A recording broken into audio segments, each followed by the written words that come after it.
बेले प्रसाद खाई आसला पुणी संध्यार आम टे बाहर हाट कारण आज संडे थिला तो मार्केट पड़े संडे संबलपुर सब तो आम हाट बाहर टे मार्केटिंग हाट को जाइए देखिलु से गोटे मंदिर अच्छी ठाकुरंकर श्रीराम मंदिर आज तो श्रीराम नवमी तो से आम बाहर टे दर्शन करके पुणी हाट मार्केट रू परिया पत्र किणिकी पुणी टे बाहर घूमी घूमी करने को रास्ता गला बेले देखिलु बहुत भीड़ थिला देखला बेले तो रैली चली थिला तो आमे भी टिके रैली रे शामिल हो गलु मजा मस्ती करलु।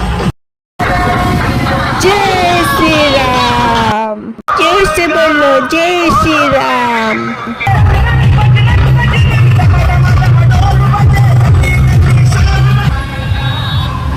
जदि मो वीडियोटा भल लगे तो लाइक करेंगे शेयर करेंगे एंड सब्सक्राइब करेंगे। ये मो वीडियोटा एंड करुँची पुणी देखा नेक्स्ट वीडियो।